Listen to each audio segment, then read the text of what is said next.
آنکھیں ونڈوز ہیں ہمارے دماغ کے لیے، انر باڈی کے لیے. سورج کی روشنی، نیچرل روشنی آنکھوں کے ذریعے جسم کے اندر تک جاتی ہے. اس کے اندر روشنی جانے کا اور کوئی ذریعہ نہیں ہے، نہ ہمارے گلے سے جا سکتی ہے، نہ ہمارے کانوں سے، نہ ناک سے. وہ آنکھوں سے جاتی، کیونکہ آنکھوں پر ایک طرح سے شیشے لگے ہوئے ہیں، ونڈوز ہے نا. اور اگر ہم مسلسل ڈارکنیس میں رہتے ہیں تو یہ ہمارے لیے نقصان دہ ہوتا ہے، ہماری صحت کے لیے بھی نقصان دہ ہے. اور بہت سے جو ذہنی امراض ہیں اس سے پیدا ہو جاتے ہیں، ڈپریشن کا مرض پیدا ہو جاتا ہے، اور پھر بہت سی امبیلنسز ہو جاتے ہیں جسم کے اندر. تو جسمانی صحت کے لیے ضروری ہے کہ ہم ڈے لائٹ کو انر باڈی تک لے کر جائیں تھرو اوور آئیز. قرآن مجید میں آنکھوں کا ذکر کئی بار کیا گیا ہے، اور اگر کسی کی آنکھیں اللہ تعالیٰ لے لے تو اس کے بدلے میں جنت. تو آپ کی جنت آپ کی آنکھوں میں ہے. دنیا جنت نظر آتی ہے مختلف رنگوں کی وجہ سے، تو جس شخص کو یہاں محروم کر دیا گیا اس کا بدلہ جنت لکھ لیا گیا. تو ان آنکھوں کی قدر کرنی چاہیے. نبی صلی اللہ علیہ وسلم نے فرمایا وَإِنَّ لِعَيْنِكَ عَلَيْكَ حَقًّا، اور تمہاری آنکھوں کا بھی تم پر حق ہے. جاگنے سے، بھوکا رہنے سے بھی آنکھوں پر اثر پڑتا ہے.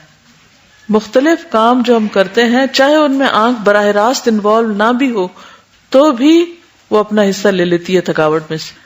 اسی لیے ہماری جسمانی، ذہنی، روحانی تھکاوٹ جو ہے وہ کہاں سے نظر آتی؟ آنکھوں سے.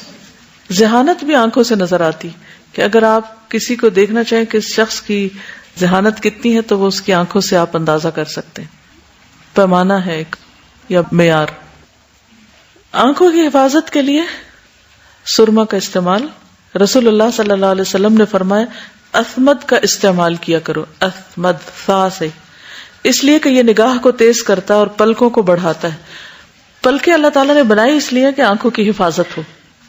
سو کر اٹھتے ہی آنکھوں کو مل کر صاف کرنا. رسول اللہ صلی اللہ علیہ وسلم بیدار ہوئے، بیٹھے اور اپنے ہاتھوں سے اپنی نیند کو دور کرنے کے لیے آنکھیں اور چہرہ ملنے لگے. یعنی نیند کے اثرات دور کرنے کے لیے آنکھوں کو ملنا چاہیے. لیکن عموماً ہم آنکھیں کہاں سے ملتے ہیں؟ سامنے والے حصوں سے. تو اس کی بجائے جیسے بچے ملتے ہیں نا، وہ بالکل نیچرل وے ہوتا ہے. تو آنکھیں اس طرح ملنی چاہیے. آنکھوں کی حفاظت نہ صرف یہ کہ جسمانی طور پر بلکہ ان کے کام یا ان کے فنکشن کے اعتبار سے بھی، کہ حرام چیزوں کو نہ دیکھا جائے. اور اسی طرح انسان جس بھی چیز کو دیکھے اس سے عبرت پکڑے. میری نگاہ عبرت والی نگاہ ہو. عبرت صرف کسی حادثے کو دیکھ کر ہی نہیں ہوتی. عبرت کا معنی ہوتا سبق. کسی بھی چیز سے انسان سبق لے، یعنی ان کا ایکٹیو استعمال کرے. یہ نہیں کہ انسان بس دیکھتا رہے اور غفلت سے دیکھنا نہ ہو. جسمانی طور پر آنکھوں کی حفاظت کے لیے اور کیا کر سکتے ہیں آپ؟ وضو کرتے وقت خاص طور پر آنکھوں پہ پانی ڈالا جائے. بعض لوگ گلاب کا رق بھی ڈالتے ہیں.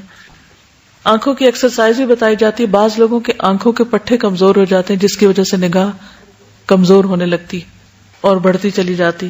بہت زیادہ میک اپ اور ایسے لوشنز اور ایسے صابن یا ایسے ڈٹرجنٹ نہیں استعمال کرنے چاہیے کہ جو آنکھوں کے اندر جا کے ان کو نقصان دے. بعض شیمپو جو ہوتے ہیں وہ آنکھوں کے لیے اچھے نہیں ہوتے. کوئی بھی کام جو قریب سے آپ کر رہے ہیں، چاہے آپ کسی لیبارٹری میں کام کر رہے ہیں یا آپ کمپیوٹر پہ ہیں یا آپ بک ریڈنگ بہت کرتے ہیں، کوئی بھی کام جو آنکھوں کا ہوتا ہے یعنی قریب سے کر کے، اس کے لیے پھر آپ تھوڑی دیر کے بعد دور دیکھیں تو اس سے بیلنس ہو جائے گا. نیند اور ڈائٹ کا خیال رکھیں تاکہ آنکھوں کے گرد ہلکے نہ پڑے.